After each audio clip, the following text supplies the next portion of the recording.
السلام علیکم ورحمۃ اللہ وبرکاتہ۔ سب سے پہلے تو یہ سوال درست نہیں ہے اور جاننے والا خود نہیں جانتا کہ بعثت کے معنی کیا ہے۔ بعثت ہمارے نزدیک بہت زیادہ اہمیت کی حامل ہے، اور اگر یہ شیعہ ہے تو میں حوالہ دینے کے لیے تیار ہوں کہ میرے پاس شیعہ کتب سے حوالہ موجود ہے۔ اہل تسنن کے نزدیک جو ہے وہ عید بعثت، جو کہ بالکل سمجھ میں اور عقلی طور پر ثابت شدہ بات نہیں ہے، وہ یہ کہتے ہیں کہ شب معراج پہلے اور عید بعثت پہلے ہے۔ یعنی عید بعثت، اصل میں یہاں پر ہمیں میسج کرنے کا طریقہ زیادہ معلوم نہیں ہے، وہ تو آپ کا سوال ضروری تھا تو ہم نے سوچا جواب دے دیا جائے۔ بہرحال بعثت، روز بعثت ہمارے نزدیک بہت زیادہ اہمیت کا حامل ہے، کیونکہ اس روز تشیع کے نزدیک 27 رجب کو ہے۔ میں یہ پوسٹ بنانے کا مقصد یہ تھا کہ چلیں اہل تسنن یہ کریں، کیونکہ اہل تسنن کی تاریخ کے مطابق آج شب معراج ہے، ٹھیک ہے، لیکن ہماری تاریخ کے مطابق آج شب بعثت ہے۔ ہمارے نزدیک رسول مبین کو بہت مرتبہ معراج ہوئی، اور جو معراج جس میں نمازیں واجب ہوئیں وہ 10ویں بعثت کی سال یا 12ویں، حضرت ابو طالب کی شہادت کے فوراً بعد، جو سیرت کے سب سے جید کتابیں ہیں، مثلاً ابن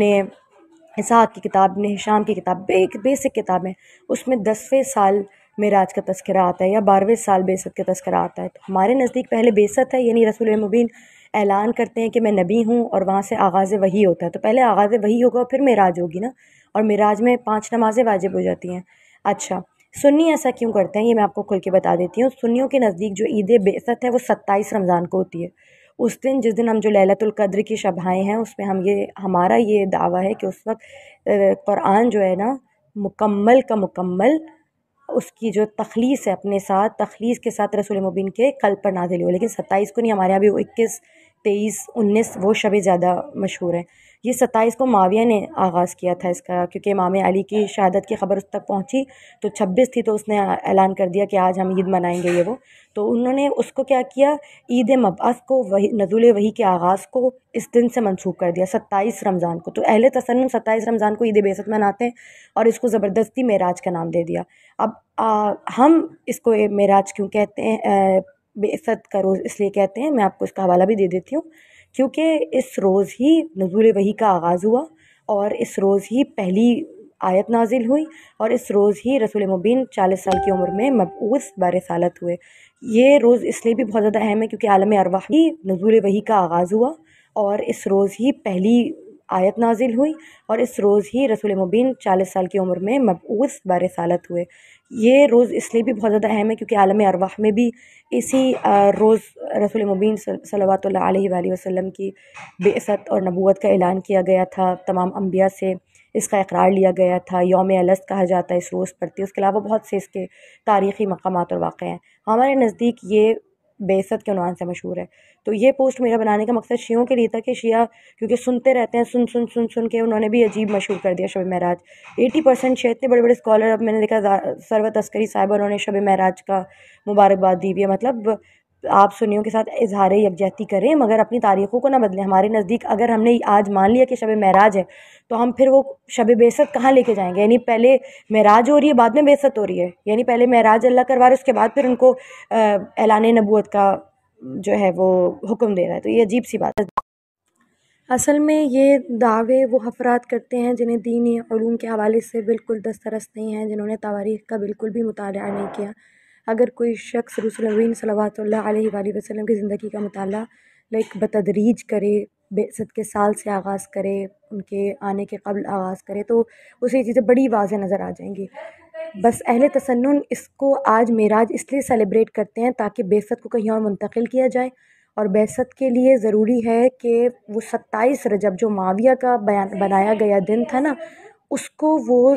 مستند ترین ثابت کریں، اور اس کو وہ اہم دن ثابت کریں، چونکہ اس نے اسی عنوان سے، امام علی کی شہادت کے عنوان سے تو سیلیبریٹ نہیں کرنا تھا۔ تو چونکہ آپ کو پتہ ہے کہ رمضان کی جو شب قدر ہے، لیلۃ القدر ہے، ویسے آج کی شب بعثت کو بھی لیلۃ القدر کہا جاتا ہے کیونکہ آج آغاز نزول وحی ہوا ہے، لیکن ان کو اس لیے کہا جاتا ہے کیونکہ وہ دفعتاً قلب پیغمبر پر لیلۃ القدر میں نازل ہوا۔ یاد رکھیں کہ نزول کے لحاظ سے 2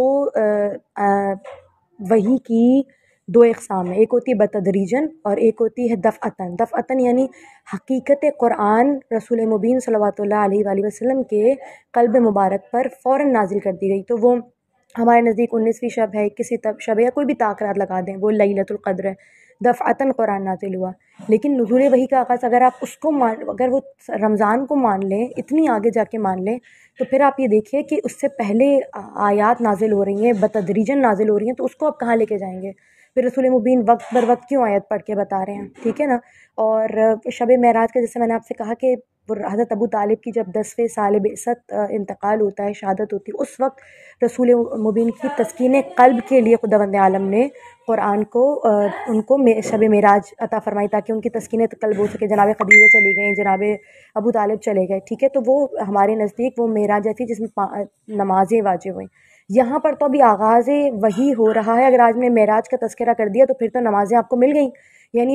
ابھی دین آیا نہیں اور رسول نے کفر کو دفع نہیں کیا اور ابھی سے نمازیں واجب ہو گئیں، تو یہ عجیب سی خود ان کی گٹمٹ، ان کی تاریخیں ایسے ہی آپ کو ملیں گی ٹوٹی پوٹی سے۔ تو آج شیعہ افراد کو کم از کم یہ چاہیے کہ آج کو عید بعثت کے عنوان سے ہی سیلیبریٹ کریں، اور پھر آگے جا کر ہم یہ دیکھتے ہیں کہ جب شب معراج کا واقعہ ہوتا ہے تو پھر جا کر ہمیں باقی دوسری تفاصیل ملتی ہیں۔ یہ یہاں مجھ سے لکھا بڑی مشکل سے جا رہا ہے اور ہم نے ابھی کوئی اس طرح کی تحریر لکھی نہیں ہے، بہرحال ریسرچ بہت ہے اس کے برابر میں اور بہت سارے دلائل بھی ہیں، اس کے علاوہ بھی بہت سارے دلائل ہمارے پاس 3 بڑے واضح دلائل موجود ہیں، لیکن یہ مختصر جتنا میں لکھ سکتی تھی شیعوں کے لیے لکھ دیا۔ اب اہل تسنن سے بحث و مباحثہ ہو تو پھر ظاہر بندہ پھر وہ لکھتا ہے، اور میں بھی ان بحث و مباحثہ کا حصہ نہیں بنتی جب تک واقعاً ایسا محسوس نہ ہو کہ سامنے والا کوئی عقلی بات کر رہا ہے، عقلی بات سننے کی طاقت رکھتا ہے، اور ہمارا کام ہے کہ ہم بے وجہ بحثوں میں نہیں پڑتے اور وعارض عن الجاہلین کہہ کے گزر جاتے ہیں۔ اگر کوئی واقعاً سمجھنا چاہ رہے ہو تو اس کے سامنے ہم دلائل رکھنے کے لیے تیار ہیں، لیکن آئی ڈونٹ تھنک سو کہ تشیعوں کو بھی ہمیں یہ چیزیں ثابت کرنے کی ضرورت ہے، یہ ان کے لیے یہ محکم دلیل ہو جانی چاہیے عقلی حوالے۔ جی بہتر ہے، کوئی مسئلہ نہیں ہے، لیکن دیکھ لیجیے گا کہ فساد کا باعث نہ ہو اور میں نے کوئی ایسا لفظ استعمال نہ کیا ہو کہ جس کی وجہ سے آپ کو یا مجھے یا کسی کوئی پریشانی ہو۔ السلام علیکم ورحمۃ اللہ۔